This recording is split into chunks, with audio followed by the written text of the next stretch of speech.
Assalamualaikum warahmatullahi wabarakatuh.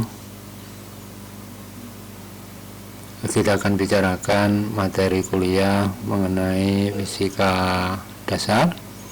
Sekarang masuk ke bab kerja dan energi kinetik. Baik, mungkin pertanyaan yang muncul adalah apa yang dimaksud dengan kerja. Kerja di sini bukan dimaksudkan seperti makna kata kerja seperti misalnya bekerja setiap harinya, bukan, tapi adalah suatu gerakan benda atau apa namanya yang terkait dengan aspek-aspek fisika yang ada di sekitar kita. Baik, jadi sebagai ilustrasi, jika Anda mempercepat suatu gerak atau gerak suatu benda dengan memberikan tenaga atau tekanan ke benda tersebut, sebenarnya Anda memberikan energi kinetik, meningkatkan energi gerak dari benda tersebut. Contohnya kita mendorong benda yang sedang bergerak, motor misalnya atau kendaraan. Nah, maknanya adalah Anda meningkatkan energi kinetik atau energi yang berkaitan dengan gerak benda tersebut. Begitu juga kalau sebaliknya, kita bisa saja memperlambat kecepatan gerak suatu benda dengan cara kita misalnya menariknya atau menahannya atau mengerem, ya, kalau kita sedang berkendaraan.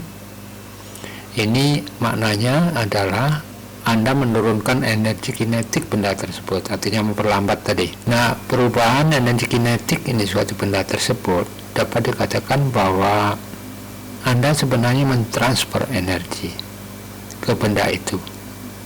Ya, mentransfer di sini bisa saja sebagai dalam arti menghambat ataupun mempercepat dari gerakan benda.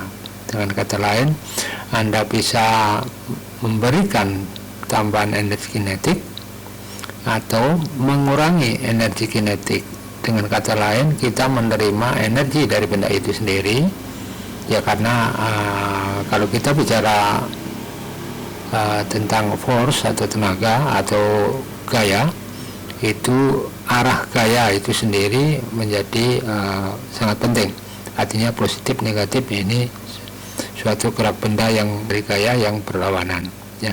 Jadi kalau kita menghambat, mengerem, sebenarnya kita memperlambat atau mengurangi energi kinetik dari suatu benda. Dengan kata lain, kita menerima transfer energi dari benda itu pada diri kita sendiri. Nah, jadi kerja atau kita sebut works di sini kita singkat dengan W adalah energi yang ditransfer ke atau dari suatu objek benda dalam bentuk aktivitas kerja atau gaya pada objek tersebut. Jadi energi yang ditransfer ke objek tersebut adalah kerja positif, artinya kita menambahkan energi atau energi kinetik, ya. Nah, dan energi yang ditransfer dari objek tersebut adalah kerja negatif, artinya jadi energi kinetik itu suatu energi yang berkaitan dengan pergerakan suatu benda dan besarannya atau kita singkat dengan K, kinetik, itu besarnya sama dengan setengah kali massa kali kecepatan kuadrat. Jadi makin cepat pergerakan suatu benda, maka makin besar energi kinetiknya. Energi yang muncul karena gerakan, karena suatu kecepatan, ya. Jadi dari rumusnya ini kita bisa lihat K sama dengan setengah mv kuadrat. Jadi tergantung pada massa dan juga tergantung pada kecepatan. Jadi kalau kita bisa bayangkan kalau sepeda motor misalnya pergerakannya cepat, maka untuk menahannya juga atau untuk menyetopnya itu juga perlu energi yang sangat tinggi. Dengan kata lain, energi kinetik pada dari benda yang bergerak tadi, motor tadi, itu makin besar kalau kecepatannya makin tinggi. Dan juga mungkin kecepatannya sama tetapi massanya beda, misalnya motor bebek dengan motor yang besar, ya, Tiger misalnya. Nah, itu tentu tenaganya akan berbeda. energi kinetiknya akan berbeda karena berbeda masanya. Bentuknya dari rumusnya ini ada kuadrat ya, ada bilang kuadrat di sini, maka energi kinetik ini tidak pernah bernilai negatif ya. Mungkin arahnya sih bisa aja negatif, ke arah sebaliknya, bukan negatif dalam pengertian seperti angka biasa. Negatif dari suatu besaran gaya, besaran force itu menandakan arah ya, menandakan arah, karena kita kembali ke pemahaman mengenai vektor ya, jadi arah itu menjadi penting. Besaran kinetik suatu benda dengan massa tadi sudah saya jelaskan, ini bergerak tergantung pada massa dan kecepatan. Dan ini massa satunya kilogram, kemudian V ini kecepatan meter per detik, sama-sama dikuadratkan, berarti ini kilogram meter kuadrat per second atau waktu ya, kuadrat. Nah ini satunya adalah joule, jadi 1 joule itu sama dengan 1 kilogram massa kuadrat meter kuadrat per second kuadrat. Sebagai contoh misalnya ini ada seekor burung yang besar, ini biasanya cukup besar ya, massanya 3 kg, terbang dengan kecepatan 2 meter per detik. Nah ini mempunyai energi kinetik setengah kali 3 massanya kali 4, ini 2 kuadrat, kita dapatkan 6 kg meter kuadrat per second kuadrat atau 6 joule. Amin. Di sini ada istilah yang mirip-mirip sebenarnya, pemahamannya mirip-mirip dengan kinetik tadi. Tapi kalau kinetik itu tidak terkait dengan jarak tempuhnya. Ya. Jadi baik saya jelaskan di sini, kerja yang dikenakan pada suatu partikel atau benda dengan tenaga force dalam memindahkan partikel itu adalah W, works atau kerja, sama dengan FD, ini force-nya, cos alpha theta, ini maksudnya adalah sudutnya, sudut tekanan. Jadi kalau force-nya ini membentuk sudut tertentu tidak sejajar dengan arah gerak benda itu, maka ini harus diuraikan jadi vektor yang lurus. Jadi force ini akan terbagi ke X, ke arah X dan Y. Jadi yang ke arah X ini adalah yang sejajar dengan arah dari gerakan benda tersebut. Jadi ini adalah cos alpha, cos theta kali jaraknya. Jadi tentu F ini lebih besar daripada yang F cos theta. Artinya kalau kita dorongnya makin tegak, maka gerakan atau force yang ke arah lateral, ke arah horizontal maksud saya, itu makin kecil. Ini kalau makin tegak. Nah, ini bisa Anda buktikan. Jadi kalau dorong mobil misalnya, ya sedapat mungkin Anda agak sejajar dengan arah geraknya. Jangan dari agak ke atas ya. Maksud saya dari kemiringan yang tinggi. Nah ini nanti energi dorongnya itu lebih kecil sebenarnya, walaupun tenaganya yang kita aplikasikan pada benda itu besar.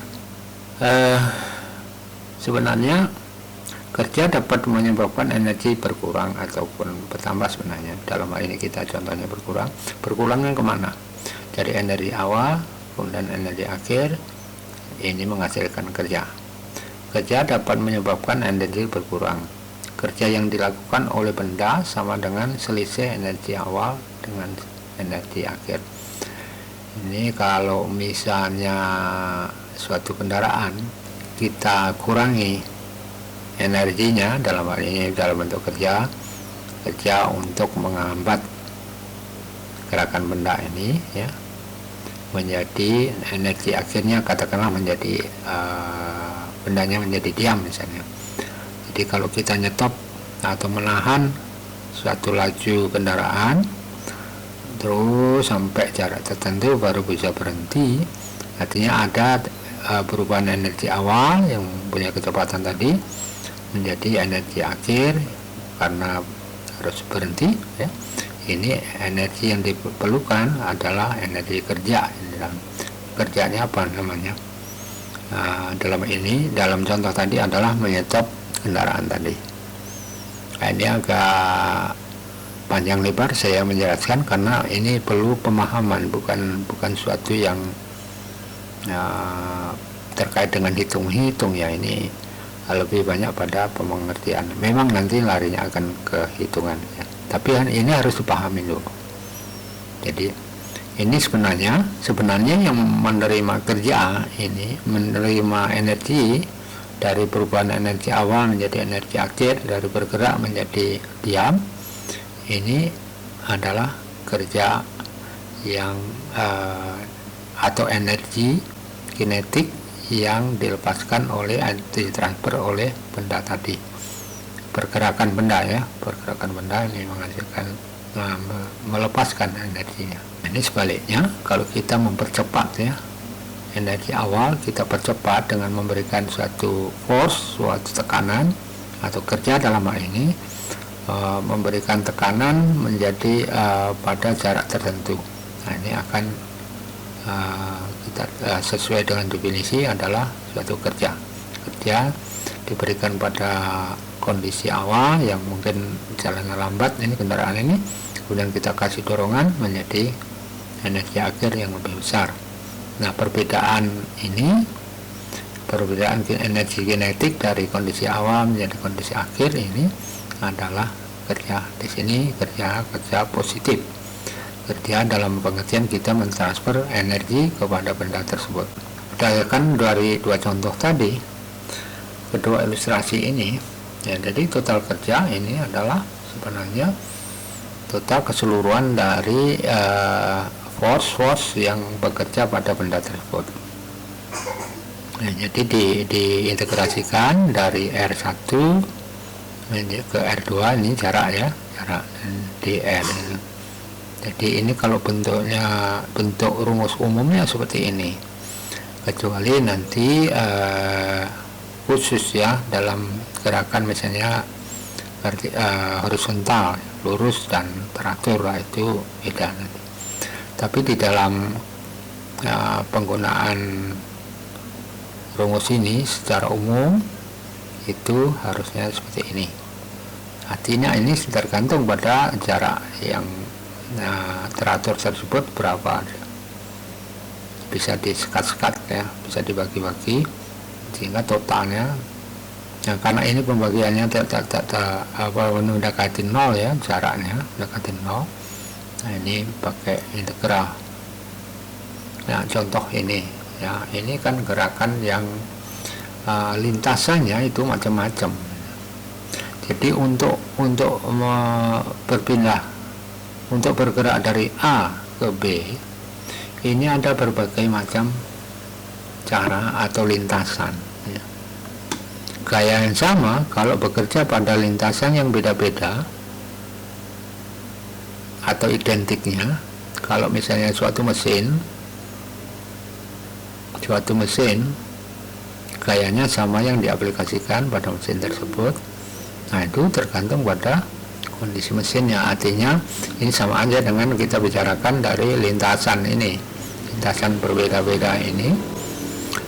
Jadi gaya yang sama untuk memindahkan suatu benda dari A ke posisi B melalui lintasan yang berbeda. Nah, ini total kerja yang diberikan atau yang dibutuhkan untuk memindahkan A ke B dengan lintasan yang berbeda. Ini kemungkinan kerja atau energi yang harus diberikan, total energi yang harus diberikan ini akan berbeda. Dengan kata lain, kerja yang dilakukan oleh gaya tersebut bisa berbeda-beda ya, karena kerja ini tergantung juga jarak dari aplikasi tenaga yang diberikan. Kalau saya memberikan tekanan tertentu pada suatu benda dalam jarak 1 meter, maka tenaga yang saya keluarkan akan berbeda kalau saya memindahkan satu benda dengan kekuatan tenaga yang sama tetapi lebih lama atau lebih jauh, maka kerja yang saya berikan tentunya lebih banyak. Pada gaya konstan, ini kasus khusus ya, pada gaya konstan, maka gaya dapat dikeluarkan dari integral persamaan tadi ya, karena konstan, integral dari konstan adalah konstanta itu sendiri ya, F ini jadi bisa dikeluarkan. Kemudian dapat kita peroleh total kerja itu F cos ini karena tidak selamanya F ini sejajar dengan arah gerak. Jadi ini kalau toh sejajar itu cos 0 sama dengan 1, jadi tidak ada artinya ini. DR nya ini tergantung pada lintasannya seperti apa. Tapi kasus-kasus yang konstan ini F ini bisa dianggap konstanta. Contoh kasus untuk gaya konstan adalah gaya gesek dan gaya gravitasi. Nanti kita bicarakan satu persatu. Apa itu gaya gesek atau gaya hambatan ya? Ya, pesannya gaya yang bekerja pada benda sama dengan gaya gesekan kinetik. Jadi gaya gesek itu adalah sama dengan indeks atau apa istilahnya, koefisien gesekan dikalikan normal, yaitu bobot dari benda, tekanan ya, bukan bobot ya, tekanan atau gaya dari benda tersebut. Nah, kalau itu benda balok misalnya di lantai, gaya berat tentunya. Nah, lantai itu sendiri harus menahan sebesar gaya beratnya, tapi arahnya yang berlawanan. Dan arah gaya selalu berlawanan dengan arah gerak benda. Jadi kalau motor itu bergerak ke depan, maka daya geseknya, hambatan yang bekerja pada bannya, aspalnya misalnya, itu gaya geseknya itu selalu ke belakang karena menghambat gaya gesekan. Arah gaya selalu berlawanan dengan arah gerak benda, sehingga theta 180 atau cos theta sama dengan minus 1. Artinya apa? Minus, tanda minus ini menunjukkan gerakan yang atau gaya yang berlawanan dengan arah gerak ya. Jadi kerja yang dilakukan oleh gaya gesek adalah dikalikan cosnya tadi adalah minus 1. Jadi ya, ini tanda-tanda ini menunjukkan arah yang berlawanan ya. Kemudian gaya gravitasi. Gaya gravitasi ini selalu mengarah ke pusat bumi. Ya, misalnya gaya gravitasi adalah force atau W. Nah, weight, ini W di sini adalah weight bukan work ya. Weight, berat, itu adalah massa kali percepatan gravitasi. Jika benda bergerak ke bawah sejauh h dari ketinggian h, kemudian bergerak ke permukaan tanah misalnya, maka arah gaya sama dengan arah perpindahan benda. Jadi cosnya theta sama dengan 0, maka cos ini plus. Jadi kerja gravitasi bumi pada benda bergerak ke bawah adalah plus, dalam hal ini plus massa kali percepatan gravitasi kali ketinggian benda itu bergerak dari mana ke mana ya, dari ketinggian tertentu yaitu h. Sebaliknya, jika benda bergerak ke atas, misalnya kita mengangkat setinggi h, maka arah gaya yang harus diberikan untuk perpindahan tadi harus berlawanan arah dengan gaya berat tadi. Nah, besarannya kalau hambatan dari atau gesekan dengan udara kita berikan, maka besarnya sama sebenarnya, tapi arahnya yang berbeda. Seorang pramugari menarik koper dari koridor bandara dengan gaya yang setara dengan berat. Gaya yang dimaksud bukan gayanya pramugari, tapi gaya atau force di situ. Memberikan tenaga pada setara dengan berat benda yang memiliki massa 5 kg. Arah gaya ini sesuai dengan ini tangannya yang pegang stick tangkai kopernya itu kurang lebih 60 derajat. Jadi sudut ini Ya, sudut ini adalah sudut dari force-nya, arah dari energi tekanan atau force terhadap arah dari gerakan benda. Itu yang dimaksud dengan theta. Jadi ingat-ingat aja, ini terhadap arah benda ya. Nah, ini 60 derajat. Koper berpindah sejauh S, dalam hal ini 100 meter, misalnya 100 meter. Berapa kerja yang dilakukan oleh pramugari ini? Jadi force-nya apa?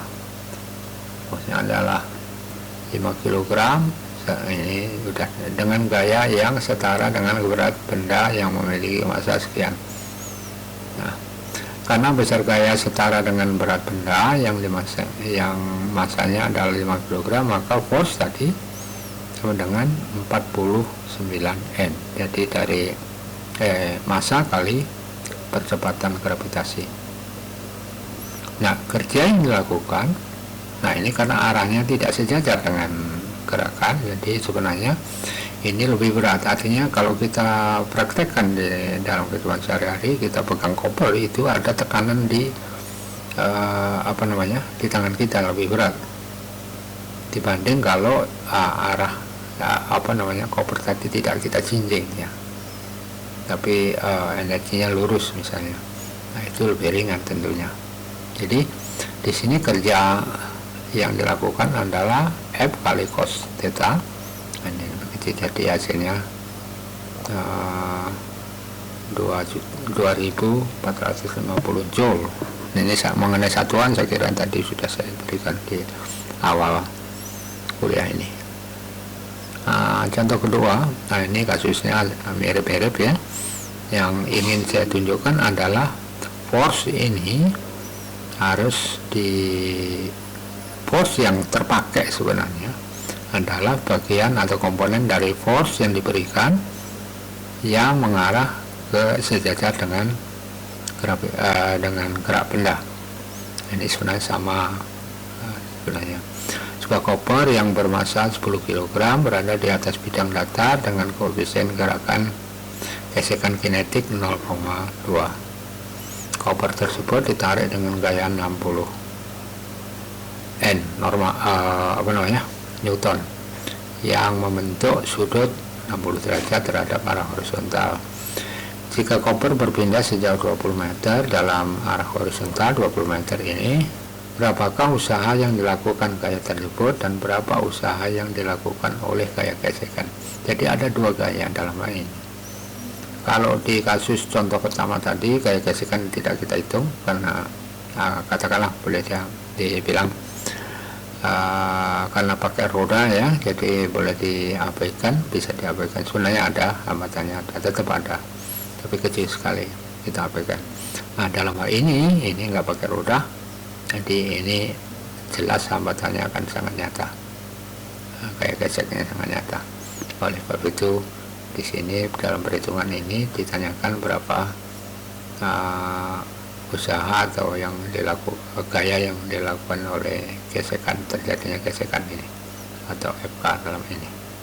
Baik, usaha yang dilakukan oleh gaya tarikan ini, tarikan ke depan, itu F kali cos Fs kali cos theta ini, kemudian ini kali jaraknya ya, kan jarak geraknya adalah 20 meter, F-nya force-nya dari ini 60, tapi arahnya tidak sejajar, jadi ini harus dihitung komponen yang sejajar, yaitu cos theta. F cos theta ini adalah komponen tenaga energi dari F yang mengarah ke horizontal. Nah, sisanya mengarah kemana? Ke atas, karena ini harus dimiringkan ya, diangkat ke atas. Ini ada energi yang untuk ke atas, tapi juga energi horizontal karena ini digerakkan ke depan ya. Nah, dari hitungan ini ketemulah 1009 joule. Saya kira kalau angka-angkanya Anda bisa baca sendiri gitu. Nah, untuk menentukan usaha yang dilakukan oleh gaya gesekan yang ke sini, terlebih dahulu kita menentukan besar gaya gesekan itu sendiri. Ya, gaya gesekannya berapa, baru bisa kita menghitung usaha dari gaya gesek tadi. Kalau kita lihat gaya gesek ini adalah N sama kali epsin alfa. Epsin ini yang ke atas karena ini N nya ya, N nya adalah sebenarnya yang tegak lurus ini, tapi ini kan tidak posisi benda ini tidak tegak lurus tapi miring 60 derajat. Nah, sehingga N nya ini ya, sejajar ini berarti F sin theta. Jadi N itu selalu tegak lurus dengan dinding lintasan. Nah, tapi benda ini tidak tegak lurus posisinya, sehingga harus dihitung. Sehingga dari hasil hitungan ini ketemulah 70. N ini adalah gaya geseknya, gaya gesekan ya, dari lantai dengan atau daya hambat lah, gaya hambat ini. Kalau ini pergerakan ke depan terhambat oleh karena sentuhan atau gesekan antara benda ini dengan lantainya. Jadi besar gaya gesekan kinetik adalah FK nya sendiri, karena ini ada dua gaya yang sebenarnya yang bekerja dari beban ini, kemudian dari force nya sendiri ini ada bagian epsin. Ini sama dengan gaya berat sebenarnya, N itu selalu, yaitu bobot dari benda ini tetapi arahnya berlawanan ya. Kalau bobot ini ke bawah W, kalau ke atas ini N nya. Nah, itu ditambah energi dari ini juga menimbulkan hambatan ya, karena dimiringkan. Ini jawabannya, besar gaya gesekan kinetik adalah FK ini UK kali N. Nah, N nya sudah ketemu, berarti gaya hambatannya adalah 14 N. Usaha yang dilakukan gaya gesekan ya itu tinggal kalikan dengan jaraknya, tetapi arahnya berlawanan dengan gaya gerak yang pertama tadi. Bagaimana kalau gerakan benda itu berubah-ubah, baik tenaganya mungkin sampai dari jarak A ke B ini, atau jarak pada S1 istirahat dulu atau dikendorkan tangannya sehingga ke bawah. Nah, baru setelah itu dirubah sudut arahnya, atau ya kondisinya kalau tenaga yang diberikan F1, F2, F3 itu berbeda-beda. Maka gimana caranya menghitung? Jika arah lintasan berubah-ubah atau tidak lurus, atau arah gayanya ini ke sini, ini lebih sudutnya lebih rendah, ini sudutnya lebih tinggi, lebih besar maksud saya, maka usaha dapat dihitung berdasarkan potongan-potongan dari gaya. Jadi bisa dihitung dari sini ke sini karena ini konstan ya kondisinya, dari dari titik ini ke titik ini dan terusnya. Jadi dibagi menjadi segmen-segmen atau bagian-bagian lintasan di mana gaya dan perpindahan benda itu konstan. Nah, jadi rumusnya secara umum adalah W ini adalah usaha dari masing-masing segmen ya. Misalnya usaha dari masing-masing segmen. Ini, sini dan sini. Jadi ini intinya harus kita bagi menjadi segmen-segmen dari pergerakan benda atau perpindahan benda tersebut. Kinerja maksudnya kerja dengan energi kinetik. Nah, itu sebenarnya dua hal yang sangat mirip. Kalau energi kinetik itu tidak tergantung pada jarak, tapi pada kecepatan. Tapi kalau kerja work itu tergantung juga atau menjadi fungsi dari jarak. Hubungannya gimana? Kalau tadi ilustrasinya adalah benda yang kita atau gerakan motor yang kita hambat, atau gerakan motor atau benda yang kita dorong. Jadi kerja yang dilakukan itu sama dengan energi kinetik, perubahan energi kinetik dari posisi kedua menjadi dari posisi pertama menjadi posisi kedua, selisihnya. Jadi ini bisa negatif bisa positif hasilnya. Kenapa? Ini kalau misalnya tadi mendorong tadi ini pasti lebih besar energi kinetiknya, karena bendanya makin cepat, V-nya makin tinggi dibanding dengan posisi awalnya. Tetapi kalau pekerjaannya atau worknya itu untuk menghambat, maka kecepatan atau V2 pasti lebih kecil karena dihambat ya, dibanding dengan V1, sehingga nanti hasilnya menjadi negatif. Nah, ini hanya bolak-balik aja sebenarnya dari rumus yang sudah saya jelaskan tadi. Kerja yang dilakukan suatu gaya pada sebuah benda sama dengan perubahan energi kinetik. Jadi kesimpulannya dari rumusan ini bahwa kerja yang dilakukan suatu gaya, suatu force, energi atau energi pada sebuah benda, apakah tujuannya itu mempercepat atau menghambat, itu sama dengan energi perubahan dari energi kinetik ya. Kalau energi kinetiknya meningkat, berarti kita mentransfer energi, dengan kata lain mempercepat laju dari gerakan benda ya. Tapi kalau nilai kerja itu negatif, berarti kita menghambat, mengurangi energi kinetik pada kondisi awal menjadi lebih kecil pada kondisi akhirnya. Jadi karena energi itu secara langsung menghasilkan kerja, maka dimensi atau satuan lah, energi dan kerja itu sama, ini harus sama ya. Nah, jadi energi bergerak pun harus memiliki dimensi yang sama dengan kerja. Apa itu daya ya? Dan ada istilah daya, ada istilah macam-macam tadi, kerja, energi kinetik, force, kemudian ada daya atau kapasitas lah, mungkin lebih istilah sehari-hari yang kita. Nah, ini biasanya istilah daya ini sering dicantumkan pada kemampuan mesin ya, daya putar, dinamo misalnya itu punya daya sendiri. Ada daya force yang dapat melakukan usaha atau kerja tertentu dalam waktu yang sangat lama.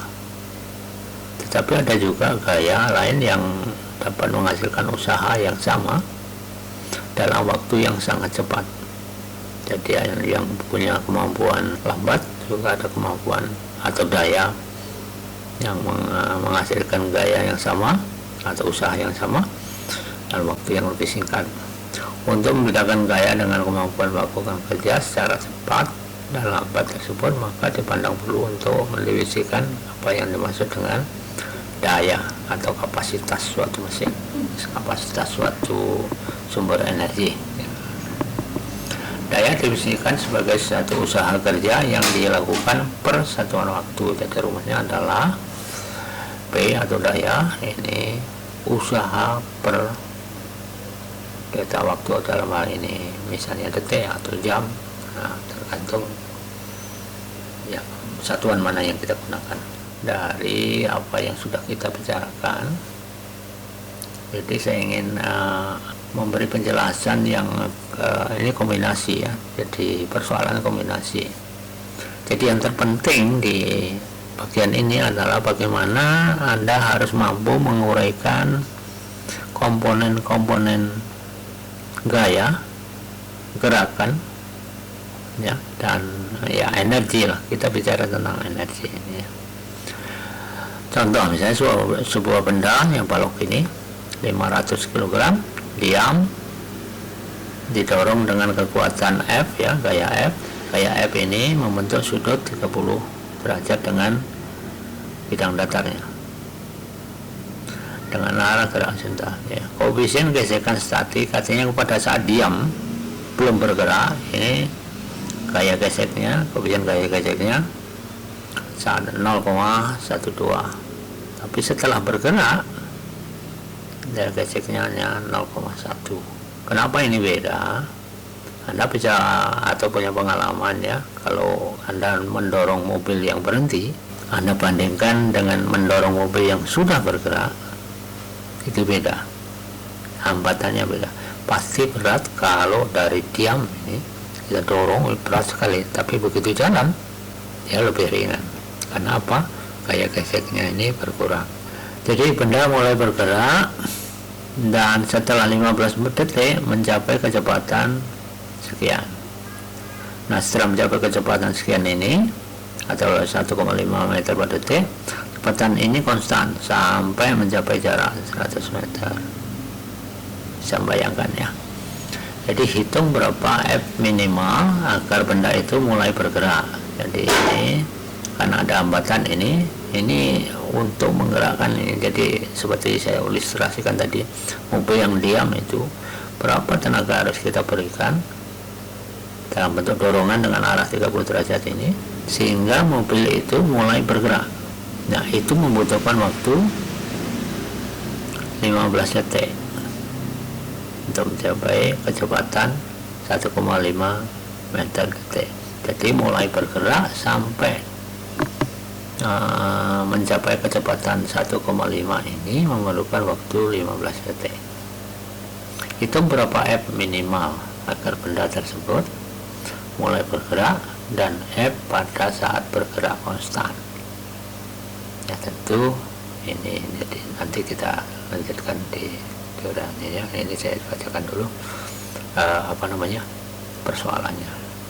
Dan berapa total kerja yang harus diberikan untuk menggerakkan benda tersebut sejauh 100 meter. Baik, langkah pertama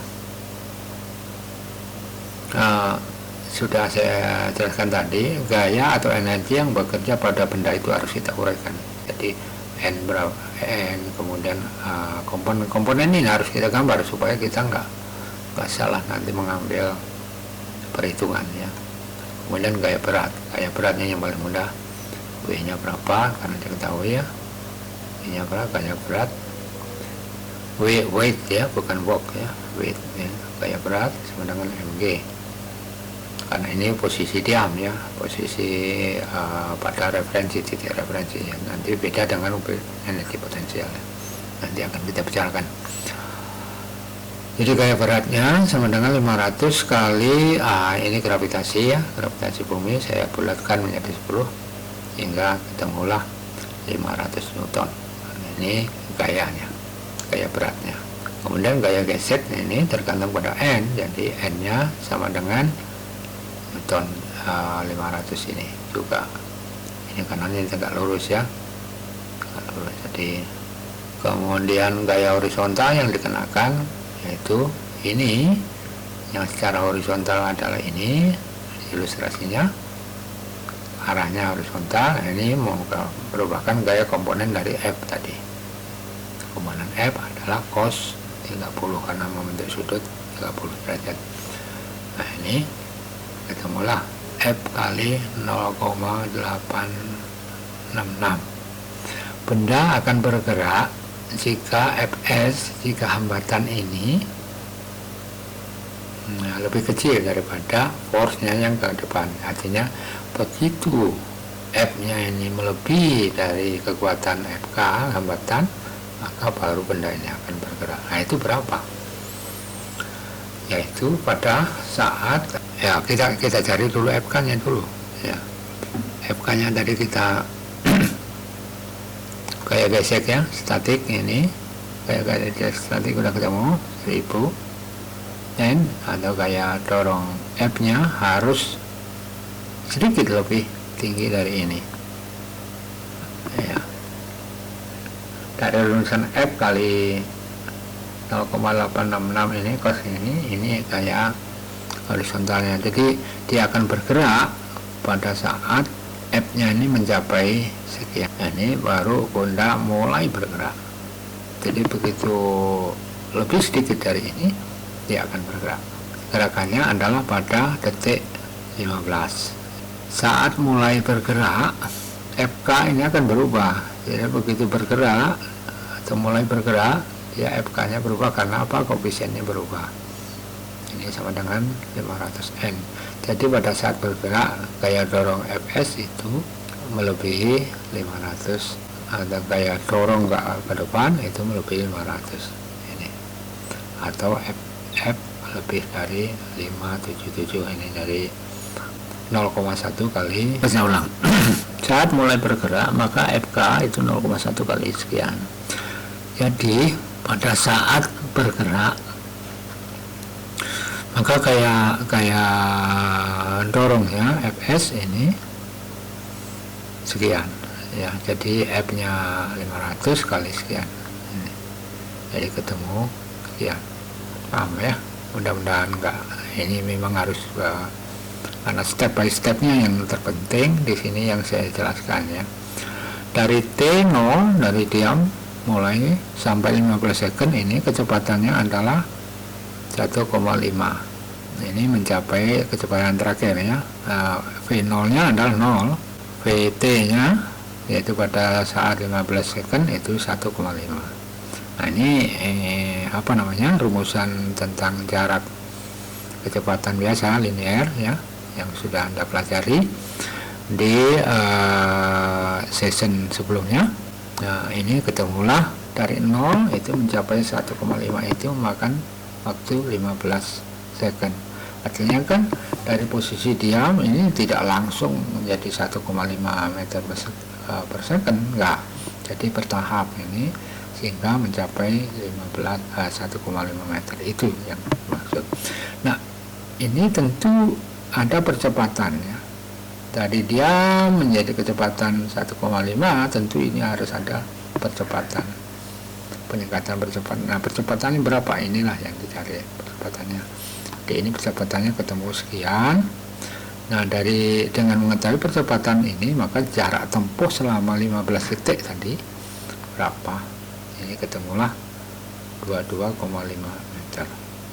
Ini perlu karena apa? Karena kita akan menghitung usaha dari mulai diam atau menghitung kerja ya, kerja dari mulai diam menjadi kecepatannya menjadi 1,5. Nah berikutnya adalah konstan 1,5 itu dalam jarak 100 meter. Ini udah konstan, tinggal kalikan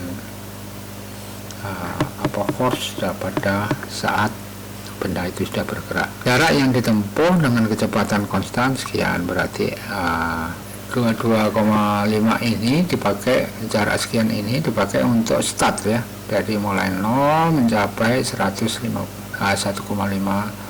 meter per second ini. Jadi jarak yang 100 meter tadi harus kita kurang ini.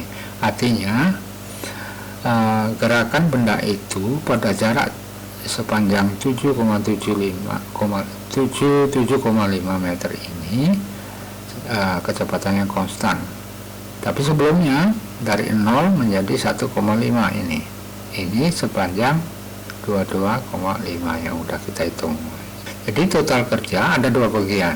Jadi bergerak benda dari diam menjadi bergerak dengan kecepatan 1,5 ditambah lagi dengan pada kecepatan 1,5 konstan, yaitu setelah bergerak 1,5 kemudian kecepatannya konstan sampai ujung ya, total jaraknya menjadi 100 meter tadi. Jadi ini saya kira Anda bisa baca sendiri nanti cara uraiannya, sehingga hasil akhirnya kita dapatkan 57.402,477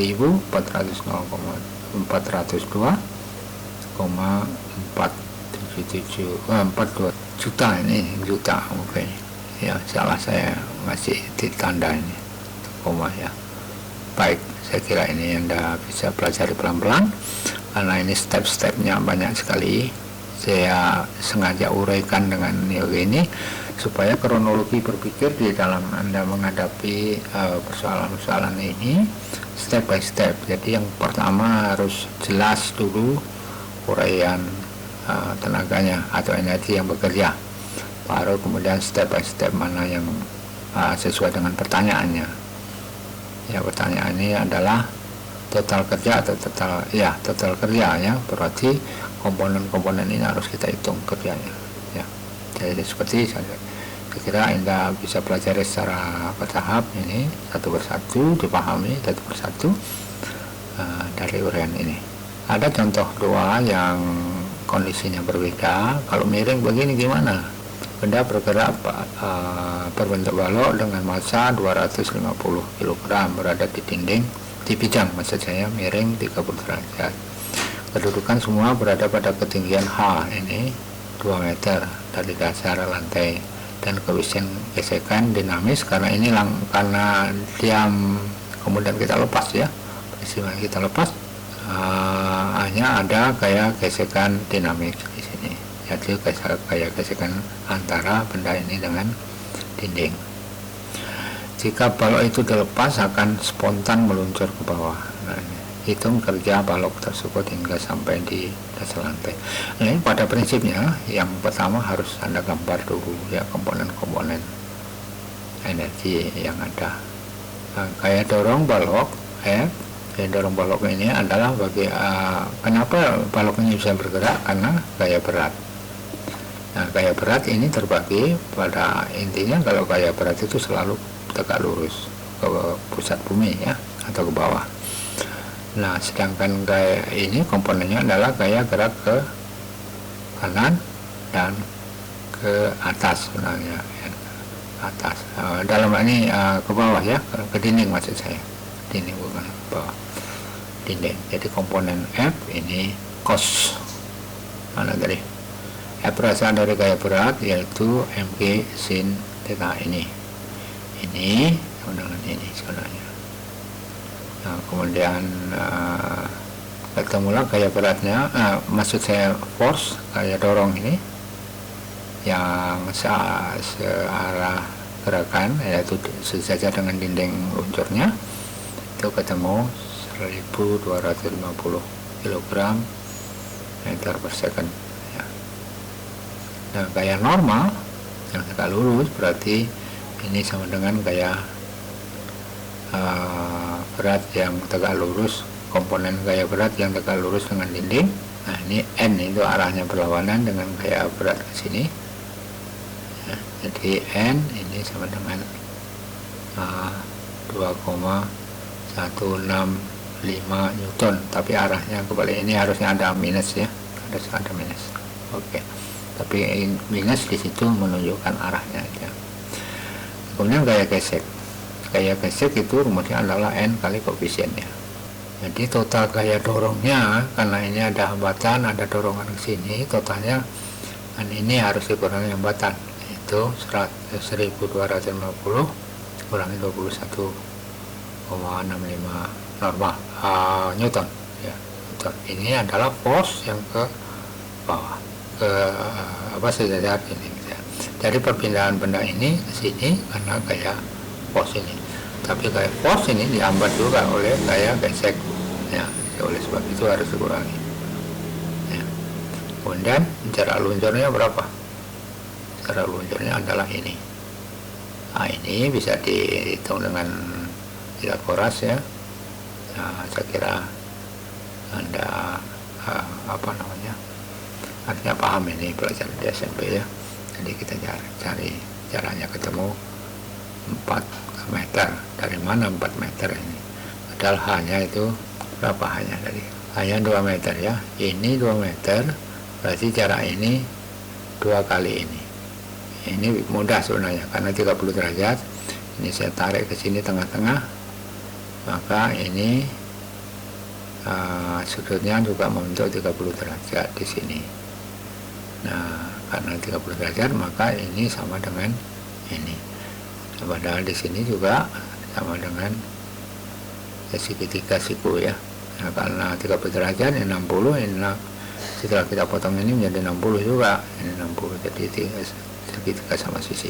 Nah, ini saya kira Anda buka lagi buku-buku sebelumnya atau di goniometri ya. Nah, itu caranya. Tadi jarak luncur benda sama dengan 2 kali H, hasilnya 2 kali H ini sama dengan panjangnya ini, khusus untuk sudut yang 30 derajat. Nah, kemudian usia balok yang bergerak sampai ke dasar lantai sama dengan gaya kali jarak. Gaya tadi sudah dihitung, dikurangi dengan hambatan, jadi sekian kali 4 jarak ini, jarak tempuhnya ini, hitunglah 4913,4 Joule. Saya kira ini bisa kalian pelajari secara pelan-pelan ya. Nah, saya kira itu untuk sesi ini. Mudah-mudahan Anda bisa memahami dengan penjelasan yang singkat ini. Saya akhiri dulu. Assalamualaikum warahmatullahi wabarakatuh.